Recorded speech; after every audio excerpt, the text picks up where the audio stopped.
ಬಾಗಲಕೋಟ್ ನಗರದ ನವನಗರದಲ್ಲ ಸೆಕ್ಟರ್ 16ರಲ್ಲಿ ಮನೆಗೆ ಅಂತ ಹೇಳಿ ಒಂದು ಪ್ಲಾಟ್ ತಗೊಂಡು ಮನೆ ಕಟ್ತಾ ಇದ್ದಾರೆ. ಅದನ್ನು ದಾನ ಮಾಡಿ ಮಸೀದಿ ಕಟ್ಟುವಂಥ ಪ್ರಯತ್ನದಲ್ಲಿದ್ದಾರೆ. ಈಗಾಗಲೇ ನಮ್ಮ ಕಡೆಯಿಂದ ಮತ್ತು ಅಲ್ಲಿಯ ನಾಗರಿಕರಿಂದ ಕಂಪ್ಲೇಂಟ್ ಹೋಗಿದೆ.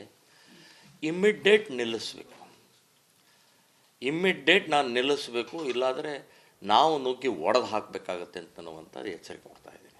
ಮನೆ ಅಂತೂ ತೊಗೊಂಡು ಮಸೀದಿ ಕಟ್ತೀರಿ, ನಾಳೆ ಅಲ್ಲಿ ನಮ್ಮ ಮೆರವಣಿಗೆ ಹೋಗೋದು, ನಮಗೆ ನಿಮ್ಮ ಕೂಗು ನಾವು ಕೇಳಬೇಕಾದನ್ನು, ಶಾಂತವಾದಂಥ ಪ್ರದೇಶವನ್ನು ಅಶಾಂತಿ ನಿರ್ಮಾಣ ಮಾಡ್ತೀರಿ, ಗಲಭೆ ಕಾರಣಕರ್ತರಾಗ್ತೀರಿ.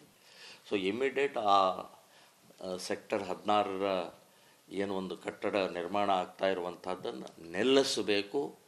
ಇಲ್ಲ ಮನೆ ಅಂತ ತೊಗೊಂಡ್ಮೇಲೆ ಮನೆಯಾಗಿ ಕಟ್ಟಡ ತೊಗೊಂಡು ಬರವಣಿಗೆ ತೊಗೊಂಡು ಅದನ್ನು ರಿಜಿಸ್ಟರ್ ಮಾಡಿ ನಮಗೂ ಡಿಕ್ಲೇರ್ ಮಾಡಬೇಕಂತ ಅನ್ನುವಂಥದ್ದು ನಾನು